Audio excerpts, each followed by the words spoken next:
These paintings and etchings may be the most accurate depictions of 17th century England ever made. They were all done by one man from Bohemia, one of the best graphic artists of his age, and his name was Wenceslaus Hollar. He spent his life doing something almost no one else in his age bothered to do properly. He drew the world exactly as it was. And because he was so accurate, his work is the closest thing we'll ever have to photographs of that lost world. That's what this video is going to be about. We're going to take a look at Hollar's work, the real places he recorded when he was in England. I'm going to bring them to life as close as we can using the power of AI. And this will give us a window into England as it actually looked back then, before it disappeared to history forever. So this is Hollar.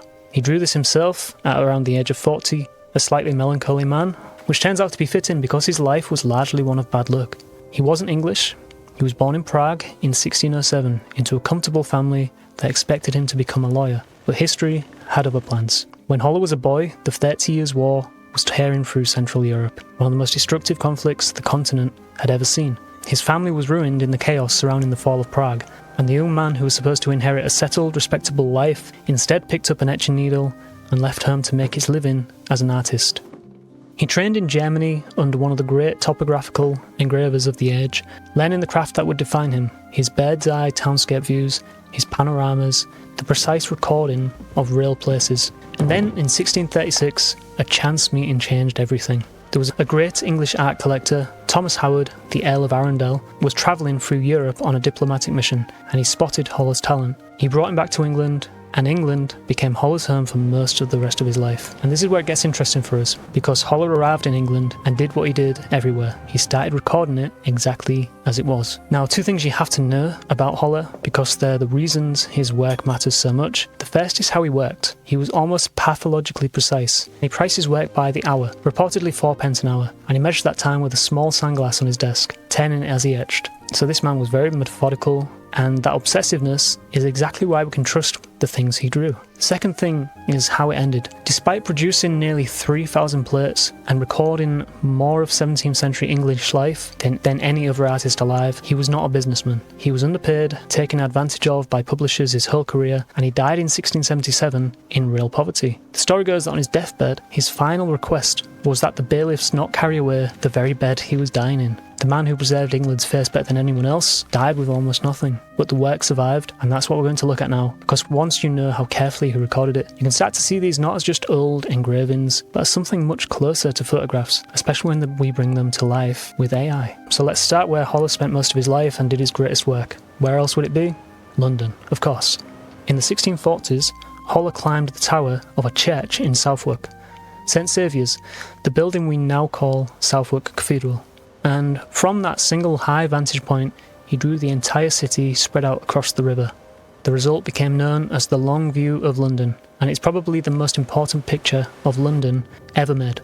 7 sheets, one continuous panorama, the whole city, before almost all of it was gone.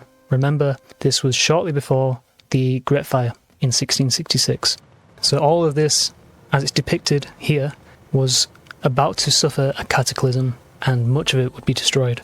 So this is a city on borrowed time, and Hollar caught it in extraordinary detail right at the end. This is Old London Bridge, and it's nothing like the one there today. It's a street on a river. Houses and shops piled several stories high along its length, the whole thing crammed with buildings, narrow arches beneath that turned the Thames into rapids, and people lived their entire lives on this bridge. For centuries, it was the only crossing in the city, and Hollar drew every house on it. And notice the river itself. It's not scenery, it's a motorway. That's how London moved. There was boats everywhere, all the time. Downriver, you got the tower, which of course is still there today. It was already 600 years old when Hollar drew it. Now let's turn to the building that dominated London's skyline. This is the Old St Paul's. Not the domed cathedral we know today, but the medieval one that stood before the fire. It was vast, one of the longest churches in all of Europe, and Hollar recorded it inside and out, more carefully than anyone. This is the inside here. This space no longer exists. It was burned in the Great Fire, and it was never rebuilt. This etching is one of the oldest surviving records we have of it. But London wasn't only churches and palaces, it was money. This is the Royal Exchange, the trading heart of the city, where merchants met to do the business that was quietly turning London into the centre of a global economy. Hollar even shows you the crowd. And this is something brand new for London.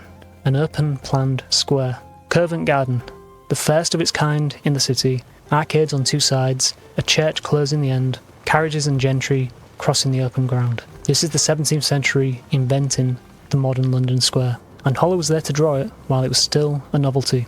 And then there are the moments he recorded that weren't places at all, but events. This is the trial of the Earl of Strafford in 1641. The whole political nation crammed into Westminster, the king watching, the lords and commons packed in tier upon tier. Within a year, England would descend into a civil war.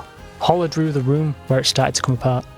And though nobody knew it at this time, this was a city condemned and doomed. And as it happens, Hollar was around for the Great Fire. He watched it happen, and he drew it. This is the old St. Paul's, on fire, the cathedral he'd so carefully recorded years prior. And here's another extraordinary image he made. Two panoramas stacked together. On top, we have London as it was before the fire, and beneath it, the same view right after. But Hollar did not only draw London. He travelled, and wherever he went, he did the same thing. He recorded the real places exactly as they stood. And this is where his work starts to tell us something we don't expect, because the places that he chose to record are not the ones you'd expect when you think of the biggest places in modern Britain. This is Hull, Kingston upon Hull, which happens to be my hometown. I have actually done a video on Hull before, and if you're interested, go and check it out. This was Hull drawn across the water in around 1640, and you're probably thinking, why Hull? It's a fine town, but it's hardly the first place you'd expect one of the great artists of the age to lavish with this much detail. The answer tells you everything you need to know about how different this world was from ours. In the 17th century, Hull was one of the most important ports in England, a major hub of trade with the Baltic and the North Sea. This was not a provincial afterthought. It was a wealthy, strategically vital town, and it mattered enough to be recorded with real care. Same story here. This is King's Lynn, Norfolk. Another port drawn from the water along the top, with the town plan laid out beneath. And again, most people today couldn't place it on a map, but back then, it was a thriving, significant trading town, and one of the great river routes into the English interior. Here's another one. This is Oxford, the prospect from the east, a city of spires rising out of fields exactly as it did in the 1640s. Here's its old rival, Cambridge. This is a distant view of the town across the fields. King's College Chapel standing above everything, with the street plan and the college arms laid out below. Two ancient university towns, both caught mid-17th century, both very close to what you'd recognise today. Now let's turn to Dover. Here's the great fortress on the White Cliffs, guarding the narrowest crossing to the continent. Nearby, Deal Castle, one of Henry VIII's purpose-built artillery forts, crouched low against the sea, with the fleet strung out behind it. And this takes us right to the edge of the realm. This is Elizabeth Castle, on its rock in Jersey, in the Channel Islands. Proof of how far Hollar's eye reached. Not just England, but the furthest corners of the British Isles. West, Plymouth.